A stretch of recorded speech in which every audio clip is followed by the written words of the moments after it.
우리 옆에 있는 분에게 우리는 하나님의 자녀들입니다. 서로 인사합시다.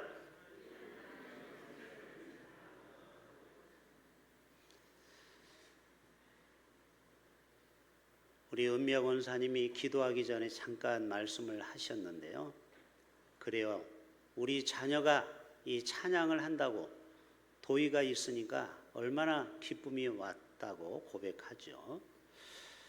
여러분이 매일 주님 앞에 나올 때 하나님도 여러분을 얼굴을 보시고 우리 성도가 오늘 예배에 나왔구나 기뻐하시는 줄로 믿습니다. 은미아 권사님만 예배 드릴 때는 기쁘고 돌아가면은 기쁨이 없는 게 아니고 우리의 인생이 다 거기가 거기입니다.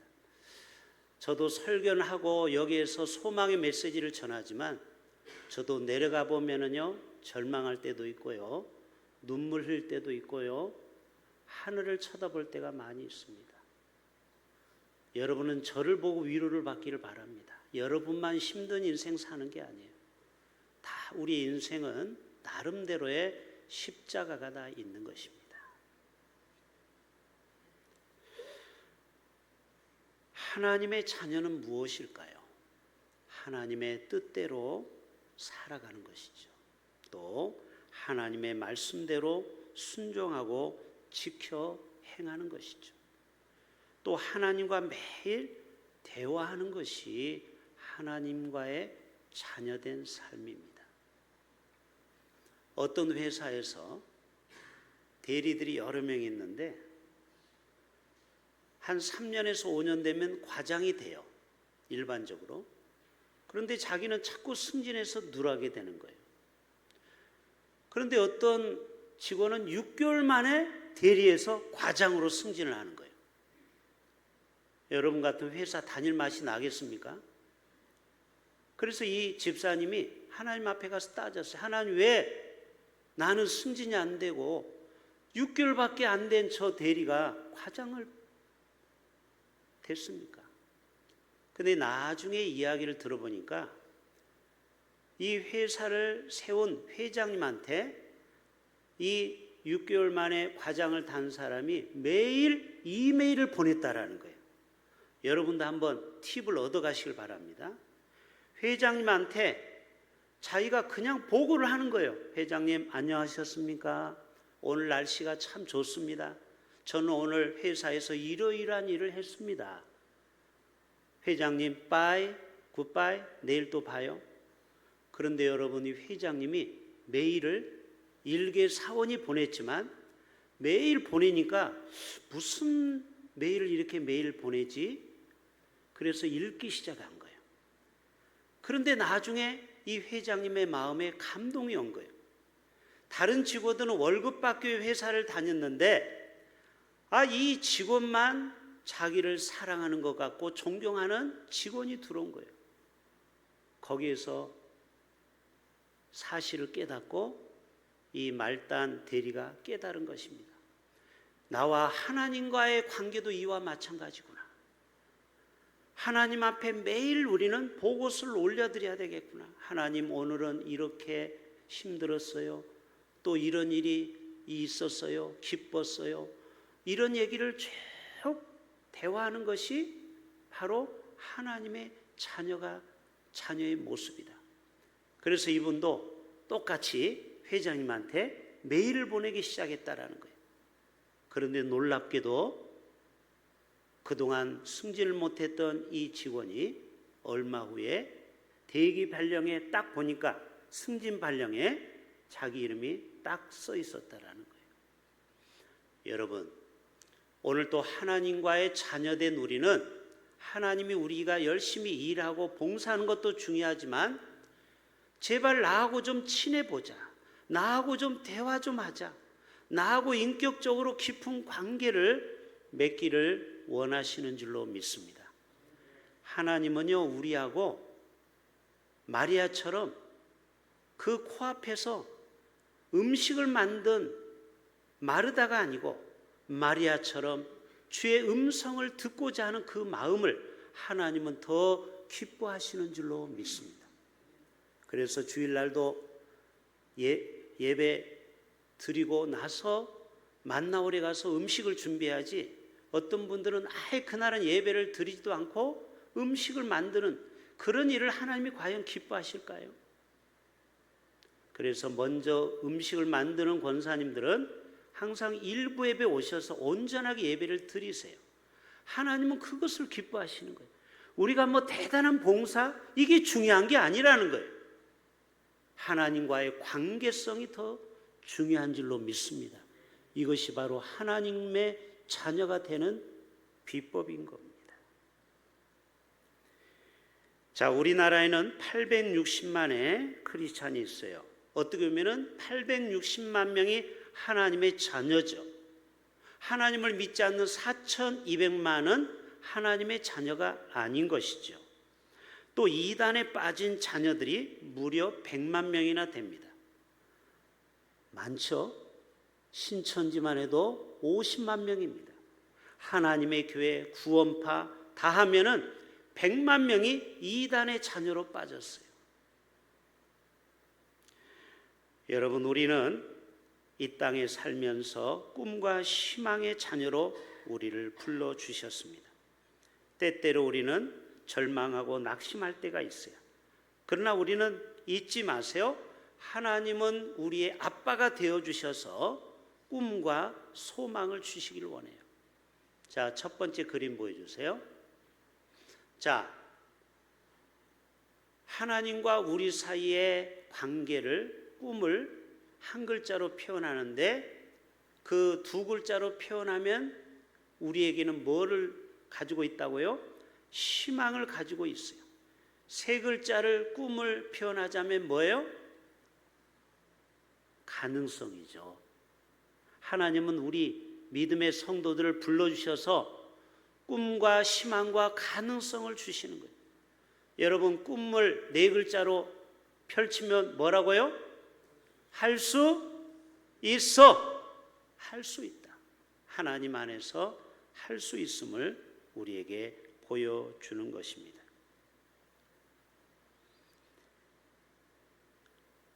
오늘 예배 전에 안혜옥 집사님이 전화 와서, 목사님 오늘 꼭 자신을 위해서 기도해 달라고, 혼자 얼마나 힘들게 그 가게를 운영하는지 119에 몇 번 실려가고 지금 보면은 뼈밖에 남지 않았어요. 그래도 목구멍이 포도청이라고 일을 해야 돼요.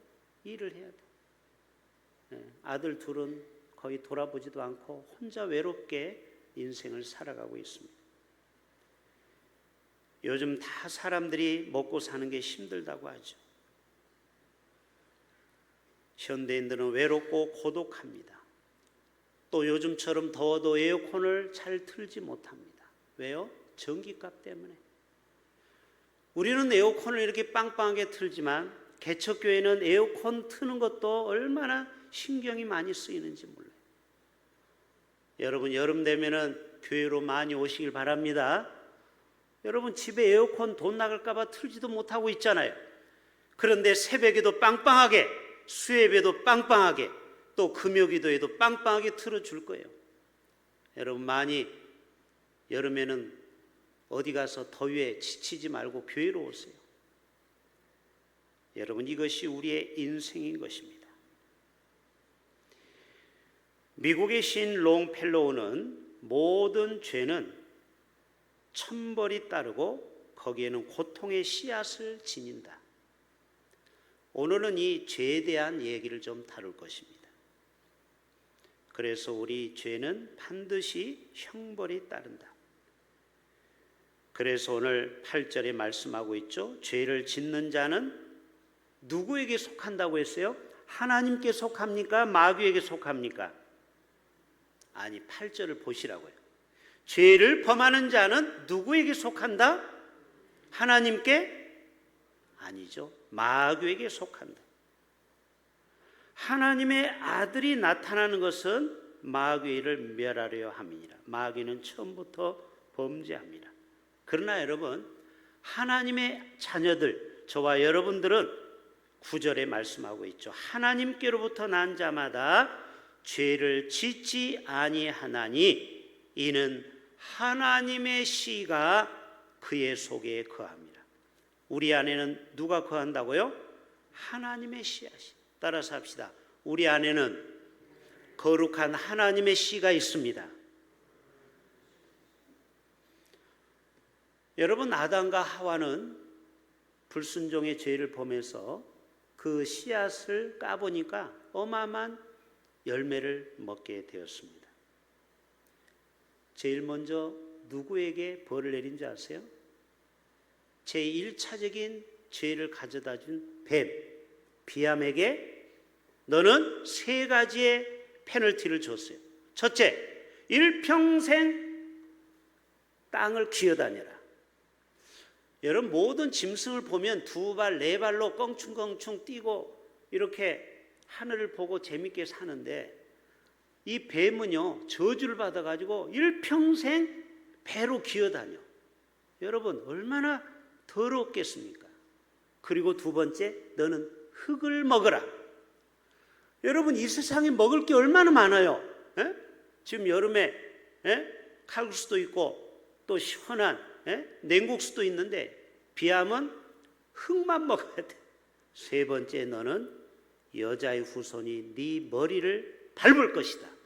바로 예수 그리스도가 십자가에서 완전히 예수의 십자가를 못 박았지만 그것은 마치 발목을 물었지만 머리를 박살내게 됐죠. 마귀를 멸한 것이죠. 여인 2번째, 남편에게 여보하면서 주었죠. 2번째, 하와에게는 2가지 페널티를 줬죠. 너는 여인으로서 아이를 낳는 해산의 고통. 물론 요즘은 제왕절개가 있어서 그냥 쑥 꺼내면 되지만 대부분은 진통을 갖잖아요. 쉽게 낳는 사람은 1시간, 2시간이지만요, 어떤 여인은요 10시간 진통을 속에서 애를 낳습니다. 그게 바로 하와의 벌이에요. 3번째로는 너는 일평생 남편을 사모하며 남편의 지배를 받으라. 이게 창세기 2장에 나오는 벌이에요. 그럼 마지막 철딱서니 어깨에 여자의 말에 꼬드김 받은 아담에게는 무슨 죄를 범했어요? 노동명령. 너는 일평생 이마에 땀을 흘려야 된다. 그리고 이 땅도 저주를 받았죠. 가시덩키와 엉겅퀴가 나게 된다. 아담과 하와가 뱀의 유혹을 받았는데 그 죄의 형벌은 4종류의 사람이 다 받은 거예요. 땅도 저주를 받고 뱀도 저주를 받고 여자, 남자 다 저주를 받았어요. 여러분, 이것이 바로 죄의 무서움입니다. 죄는 반드시 벌을 받게 되어 있다는 거예요. 여러분, 그렇기 때문에 우리는 절대로 죄를 범해서는 안 되는 것이죠. 여러분, 우리나라의 교정시설, 교도소가 몇 개 된 줄 아세요? 54개입니다. 지금 거기에 5만 명이 갇혀 있습니다. 인구의 0.1%, 1000명 중에 1명은 감옥에 간다라는 거예요, 통계적으로. 그렇죠? 약 5,000명 있으니까 0.1%. 그래서 우리나라 경찰서도 여기에 준해서 220개 경찰서와 지구대 8주소가 약 3,389개가 있습니다. 경찰은 몇 명이냐? 약 10만 명의 경찰이 국민들을 지키고 범죄를 막고 있어요. 도둑놈을 지키는 사람이 10만 명. 그래서 전 인구의 253명이 10만 명을 지키는데 1,000명으로 계산하면 2.5명밖에 안 돼요. 다시 말해서 400명을 경찰 한 명이 지키는 거예요. 여러분, 경찰들을 늘 위로해 주시길 바랍니다. 경찰이 얼마나 힘든지. 백성, 국민, 대한민국 국민 400명을 지키는 거예요, 한 명이. 그래도 대부분의 사람은 착하게 살기 때문에 이 나라는 이렇게 잘 굴러가는 거예요. 얼마나 감사한지 몰라요. 저 멕시코나 저 가난한 나라는요, 범죄가 얼마나 많이 일어나는지 몰라요. 예? 막 시장, 정적을 막 총으로 쏘고 무질서하는 일이 얼마나 많이 일어나는지 몰라요. 그러나 여러분, 중요한 것은 반드시 죄를 지면은 형벌을 받게 되었다라는 것이죠. 어제 오스트리아 한 고등학교에서 총기 난사 사건으로 11명의 또 목숨을 잃었어요. 해마다 이 총기 사건은 얼마나 전 세계적으로 많이 일어나는지 몰라요. 결국 21살 먹은 이 남학생은 그 학교를 중퇴하고 무슨 이유가 되고 분노가 일어났던지 자기 후배들을 총으로 쏜 거죠. 그리고 화장실에서 스스로 자신의 목숨을 끊었습니다. 여러분, 이러한 일들을 보면은요, 제정신으로는 이런 일을 할 수 없습니다. 사람이 사람을 죽일 수 있는 것은 제정신이 아니고 이거는 악한 영이 역사한 것입니다. 그래서 이 마귀가 결국은 사람을 범죄하게 만드는 것입니다. 8절에도 말하고 있죠. 죄를 짓는 자는 마귀에게 속하나니 마귀는 처음부터 범죄함이니라. 그러나 9절에 하나님께로부터 난 자마다 죄를 짓지 아니한다고 했습니다. 자, 그리고 가인과 아벨을 이렇게 얘기하고 있는데, 오늘 본문을 좀 더 쉽게 이해할 수 없을까 해서 제가 요점 정리를 해봤습니다. 자, 보여주세요. 자, 요 내용이 오늘 핵심 내용입니다. 요 한 장만 여러분이 기억하시면 돼요. 자, 하나님의 자녀들이 이 땅에 있다라는 거예요. 저와 여러분처럼. 그러나 마귀의 자녀들이 훨씬 많아요. 전 세계 80억 인구 중에 천주교를 포함해서 조로아스트교, 루터교, 5만 가지의 다른 종교, 하나님을 믿는 종교가 25억 명이에요. 그러면 55억 명은 미안하지만 하나님의 자녀가 아닌 거죠. 이해가 되십니까? 55억 명은 하나님의 자녀가 아닌 거죠. 자, 하나님의 자녀들은 아벨이에요. 아벨은 예배를 드릴 때 하나님이 기뻐하는 예배를 드렸죠. 그런데 가인은 마귀의 자녀가 돼서 동생을 시기 질투해서 그만 돌로 쳐서 죽였어요. 최초의 친족 살인이 일어났어요. 바로가 그랬고 사울왕이 그랬고 아합왕이 얼마나 치졸하게 백성의 그 포도원을 빼앗았습니까? 아합왕, 가룟 유다 다 마귀로부터 나왔다고 성경이 말하고 있어요. 그러나 아브라함, 요셉, 우리는 다 노아의 후손이죠. 아브라함의 후손이죠. 다윗과 사무엘 같은 저와 여러분은 하나님의 자녀예요. 하나님의 자녀의 특징은 뭐예요? 형제를 사랑하는 거예요. 오늘 본문에서 분명히 말하고 있죠. 형제를 미워하는 자마다 하나님께 속한 자가 아니다. 여러분, 큰일 났어요. 에? 이게 보통 일입니까?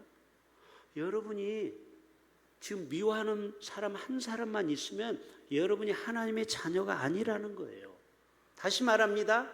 여러분 마음속에 미움의 마음이 있으면 하나님의 자녀가 아니라는 거예요. 마귀의 자녀의 특성이 바로 미워하는 거예요. 미워하는 거예요. 미워하는 거예요. 증오하는 거예요. 증오하는 거예요. 하나님의 자녀의 특징은 사람을 막 살리고 칭찬하고 축복하고 그래서 한 가정을 회복시키는 거예요. 그러나 마귀의 자녀들은 사람을 죽여요. 그리고 파괴해요. 여러분 직장이나 공동체에 보면은요, 어떤 사람이 오면은요, 교회가 그 사람 때문에 부흥이 되는 사람이 있어요. 할렐루야. 여러분이 그런 사람이 되기를 바랍니다. 그 사람만 있으면요, 그 기관이 아동부가 막 찬양대가 막 남녀 성교회가 막 회복의 역사가 일어나요. 그런데 어떤 사람만 딱 들어갔더니요, 막 미움이 생기고요, 그리고 쪼개지고 분열되고 싸움이 일어나고 분열이 일어나고, 그 사람 한 사람이 바로 마귀의 자녀이기 때문에 그래요. 여러분 분별을 잘 하셔야 돼요. 어떤 사람도 그 사람이 그 공동체를 살리고 회복하는 쪽에 서 있느냐, 아니면 사람들을 분열시키고 미워하게 하고 막 파괴하고 이런 쪽에 서 있느냐 딱 보시고, 여러분 그런 사람은요 절대 하나님의 자녀가 아니니까 절대 그 사람하고 친하게 지내면 안 돼요. 여러분도 똑같이 도매금으로 마귀의 자녀로 빠져버리는 것입니다. 이건 제 얘기가 아니고 성경 얘기를 제가 압축해서 얘기해 놓은 거예요. 하나님의 자녀는 하나님의 거룩한 씨앗이 여기에 지금 몽골 자라고 있어요. 그래서 30배 60배 열매를 맺는 거예요. 그런데 마귀는요, 절대 열매가 없어요. 왜? 그 속에는 뿌리가 마귀로부터 왔기 때문에 열매가 없어요. 열매가 없어요. 여러분 잘 들으세요. 옛날에 우리는 질적인 성장을 중요하다고 생각했어요. 물론 질도 중요합니다. 그러나 양적인 부흥도 중요한 거예요. 저는 담임 목사로 해서 우리 모든 남녀 성교회가 부흥되기를 원해요.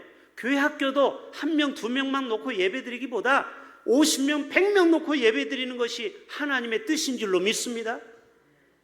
이런 것을 우리는 영적인 원리를 알아야 돼요. 아이 목사님, 요즘 애들이 없어요. 우리는 2명 놓고 예배드려도 우리 교회 학교는 좋아요.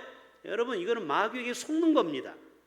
하나님은요, 반드시 번성하고 부흥되기를 원하시는 줄로 믿습니다.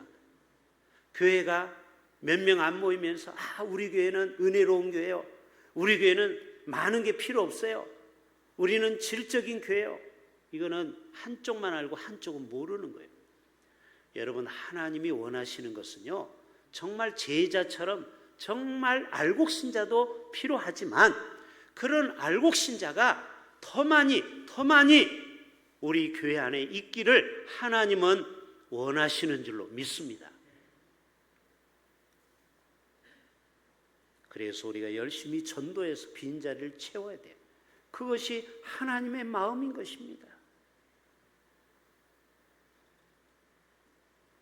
결국 죄는요, 아담과 하와를 수치심을 느끼게 했어요. 숨었다고 했어요. 그래서 여러분, 죄를 범하면 이 길트, 죄의식이 생겨요. 그래서 숨어요. 두 번째로는 관계가 단절이 되죠. 하나님과 단절, 자연과 단절, 사람과 단절, 대인 기피증이 생기게 되는 것입니다.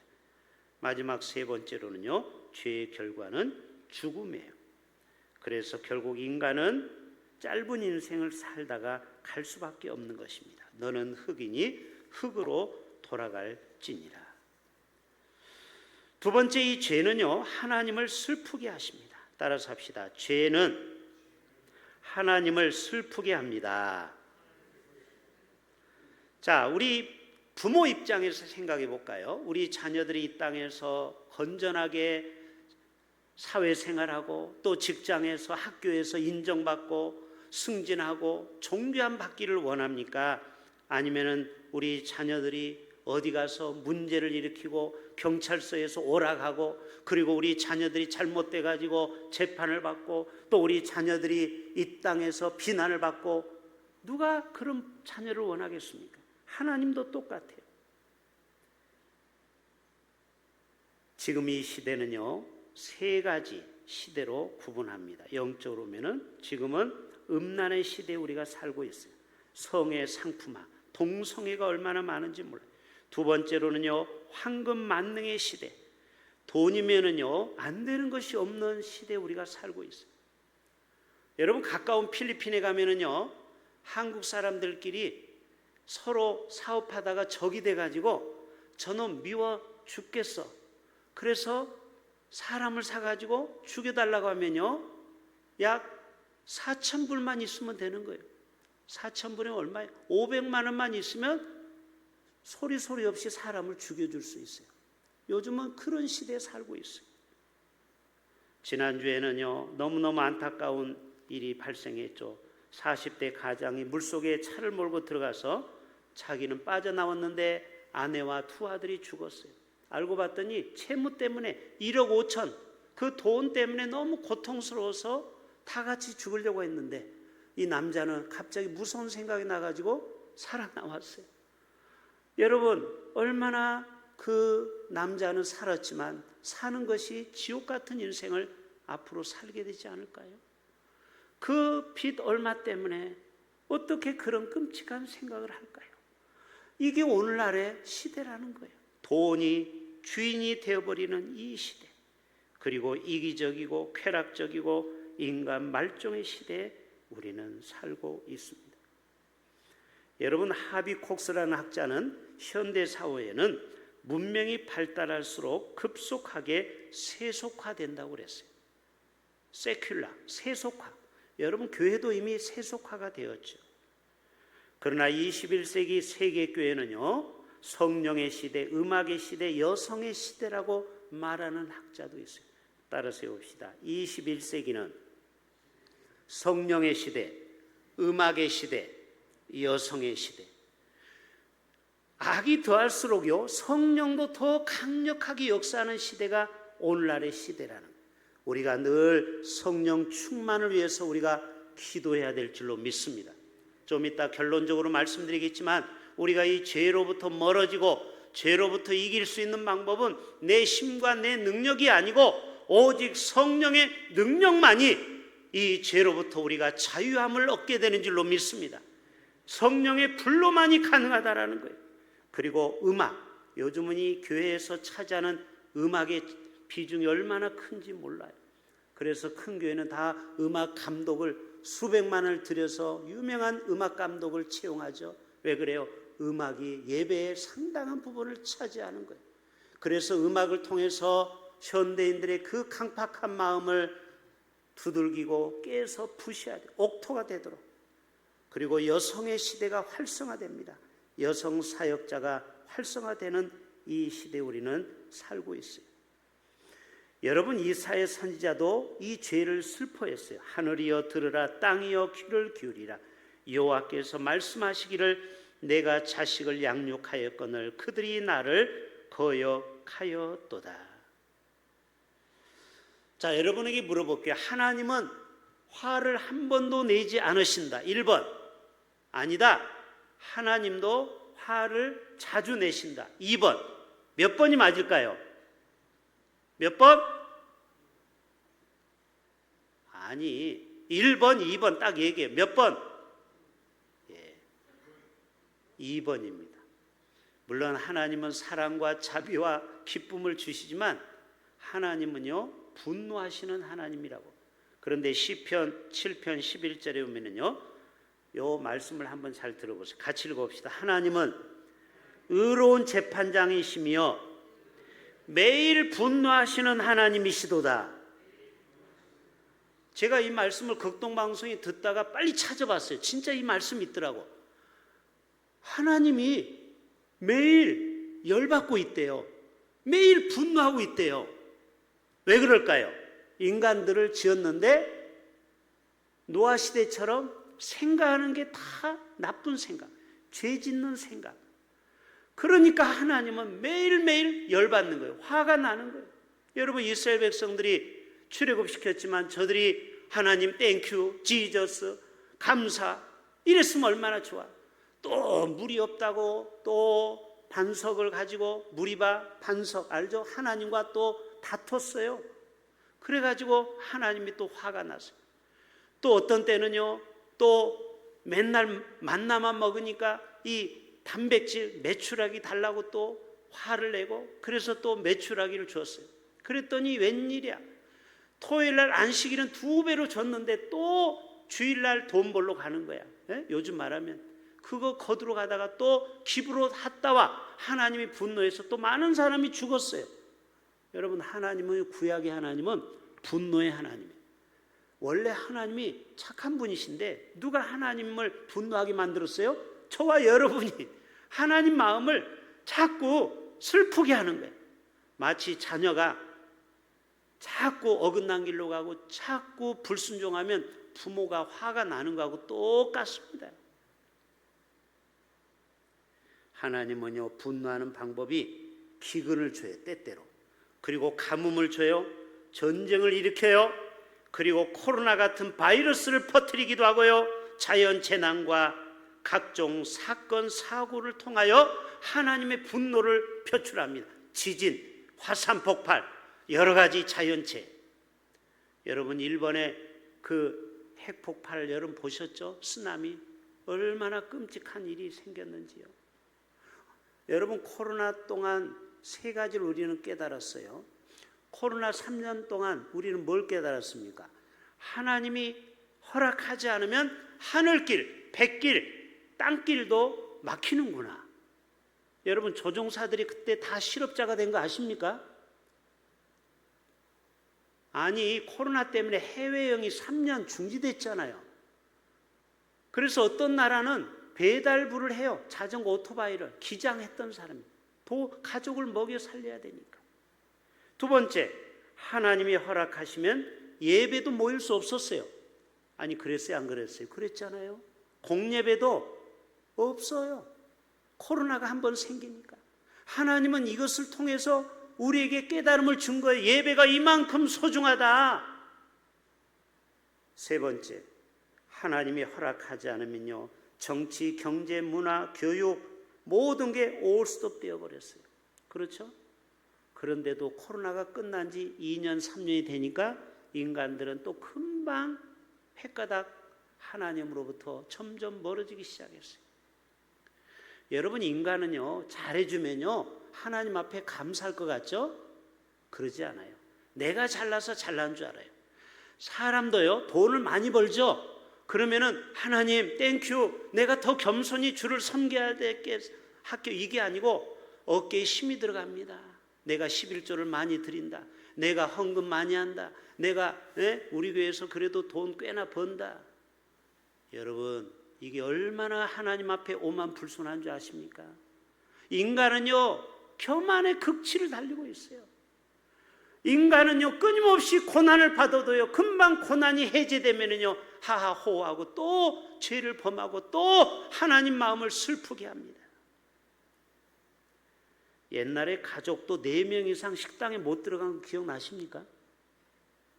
그래서 5명 있는 가정에서는 6명, 7명 가정은 주인한테 몰래 속이고 모른 척하고 2 테이블을 따로 잡아서 식사를 했어요. 그게 2, 3년밖에 안 됐습니다. 여러분, 코로나 바이러스보다 더 강력한 것이 또 올 수 있을까요, 없을까요? 올 수 있는 겁니다. 여러분, 하나님이 인간들이 자꾸 자기를 떠나고 배신하고 패약하고 계속 교만하고 하면은 하나님은 어쩔 수 없이 계속 고난을 또 주는 거예요. 여러분, 그때 가서 또 하나님 회개했다고 천부에 의지 없어서 손들고 온다고 회개하지 마시고, 이렇게 편안하게 예배 드릴 때, 좋은 말 하실 때 여러분이 와서 예배 드리고 기도하실 수 있기를 바랍니다. 지금 우리가 예배 드리지만 또 언제 4명, 5명밖에 못 드릴 때가 올지 모른다라는 거예요. 여러분, 우리는 항상 고난의 때를 기억해야 돼요. 고난의 때를.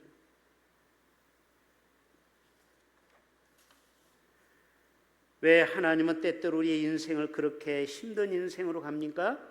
바로 불순종을 깨닫기 위해서 하나님은 우리를 돌이키기 위함입니다. 마지막, 그러면은 하나님은 이 죄를 단호하게 거부하는 결단을 하기를 원하시는 겁니다. 따라서 합시다. 하나님은 죄를 단호하게 거부하기를 원하십니다. 요셉, 다니엘, 모세 3명만 얘기하고 마칠게요. 요셉은요, 창세기 39장에서 오면은 보디발 장군의 아내가 성경에는 안 나오지만 유대 전승에 보면은 질라이카라는 여자예요. 누구라고요? 질라이카. 유대 전승에 나와요. 실제 이 여인의 이름이. 그런데 이 질라이카가 끊임없이 유혹을 합니다. 그런데 항상 요셉은 결단하는 거예요. 뭐라고 결단합니까? 내가 어찌 큰 악을 행하여 하나님께 죄를 지으리요? 요셉이 거절합니다. 여인이 날마다 요셉에게 청합니다. 그러나 요셉이 듣지 아니하며 동침하지 아니할 뿐더러 함께 있지도 아니하더라. 그리고 어느 날은 혼자만 있었죠. 그때도 옷을 뿌리치고 도망갔습니다. 이것이 바로 결단, decision. 여러분, 다니엘서 1장이면은 다니엘이 뜻을 정하여 왕의 음식과 그가 마시는 포도주로 자기를 더럽히지 아니했다고 했죠. 바로 이것이 결단입니다. 내가 죄를 범하지 않겠다. 절대 내 입에 술을 대지 않겠다. 다니엘의 3 친구를 보십시오. 다니엘 3장에 뜨거운 풀못불에서 왕이시여, 우리가 섬기는 하나님이 계신다면 우리를 능히 건져내시겠고, 그렇지 아니하실지라도 왕이 세우신 금 신상에게 절하지도 아니하실 줄을 아옵소서. 근데 저들이 불에 타 죽었어요? 안 죽었어요? 아무도 타 죽지 않았죠. 여러분, 우리가 죄로부터 결단하면 하나님이 우리를 지켜주시는 줄로 믿습니다. 요셉도 보세요. 그렇게 결단했지만, 물론 오해를 받아서 감옥에 갔지만 결국 합력해서 국무총리가 되잖아요. 다니엘도 사자굴 속에 들어갔지만 결국 천사들이 그들의 입을 틀어막았죠. 모세를 보세요.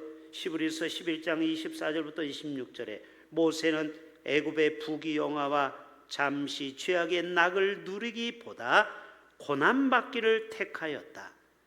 모세는요, 유혹이 많았어요. 자기는 이집트 왕자로 얼마든지 호의호강할 수 있어요. 그러나 히브리인으로서 정의에 불탄 마음으로 그는 고난을 기꺼이 받은 것입니다.